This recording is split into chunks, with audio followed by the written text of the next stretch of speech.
Hi everyone, I am Pushkar Gaikwad and today I am going to show you one of the hidden features of iOS 14, which is Backtap gestures. You can tap on the back of your iPhone to take screenshot, launch Google Assistant or any other thing. In this video, I am going to cover in depth how to configure it, and I will also show you my setup and why I have configured it that way, so that even you can make the most of this feature. Plus a quick bonus, as this is highly customizable with Siri shortcuts, I will show you how to quickly set it to launch anything that you want, so you can just let your imagination run wild with this one. If you find this video useful, please give this video a thumbs up and subscribe to get more such videos in the future. Now with that out of the way, let's get started. How to set it up. As this is meant to be an accessibility feature, it can be found under accessibility settings. Open settings app, scroll down to accessibility, touch, scroll down and select Backtap. Here there are two types of backtaps that can be configured, double tap and triple tap. Options to configure both of them are identical. So for this example, just open double tap. Here you can see a list of all the things that can be assigned to the Backtap gestures. There are 4 sections: system, accessibility, scroll and shortcuts from the shortcut app. Select anyone from this list and you are good to go. I have the double tap set to spotlight, and here's why.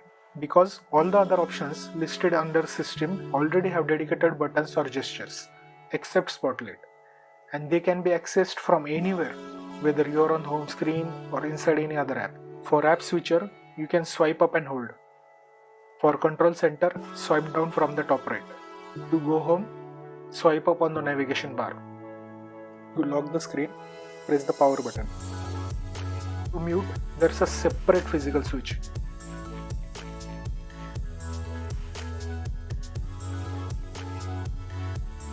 Notifications, swipe down from top left.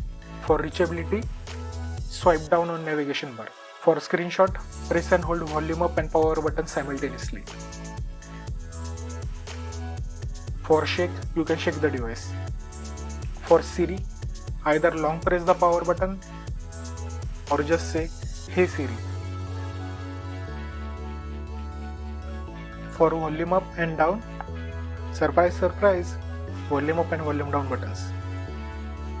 See, everything else except spotlight. And I cannot stress enough how game changing it is to have spotlight accessible from anywhere on the phone using this gesture. Not many people know what spotlight is capable of. It can suggest quick apps based on usage patterns and recency of use. It can also be used as a quick app switcher to switch between recent apps.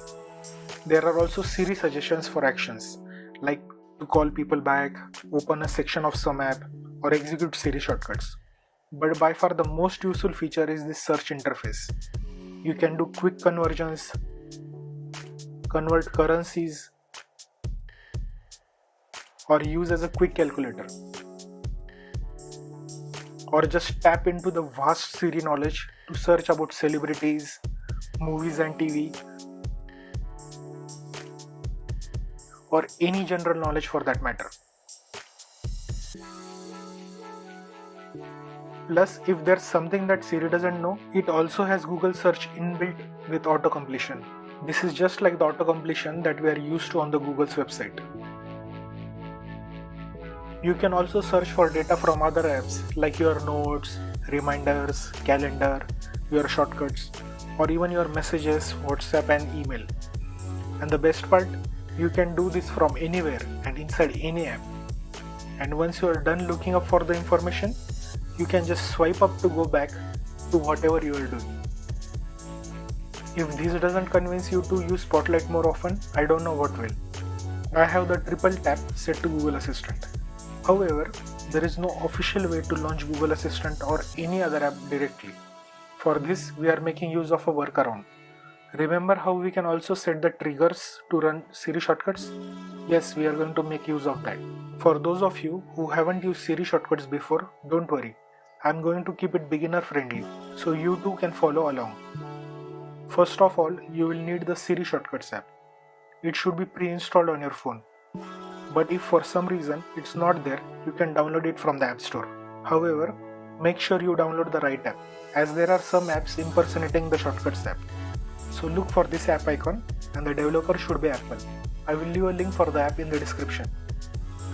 Open the app tap the plus button on the top right, tap add action, search for open app and tap on it. Here you can specify which app you want to open. As for this example, we want Google Assistant, Search Assistant and tap on it. Now tap on the three dots on the top right. Give this shortcut a name and tap done. I have named it Open Assistant. Now let's get back. Settings, accessibility, touch, backtap, triple backtap. Scroll down and find the name of the shortcut we just created. Now tap to assign it. And we are done.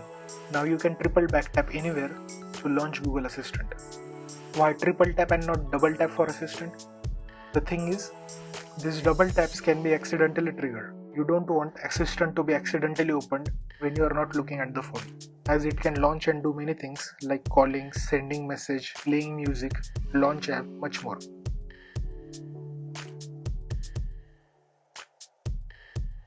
By the way, as you have stayed so long in this video, here's a bonus tip for you. You can also launch Assistant hands-free from anywhere.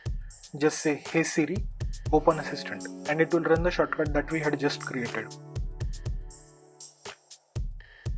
So that's it for today's video. Do give this video a thumbs up if you found it informative, and subscribe to get more such videos in the future. I have many more videos in the pipeline, and new videos come out every week. I make tech videos ranging from iOS to Android, from apps to custom ROMs, covering news and updates, tips and tricks, and everything tech.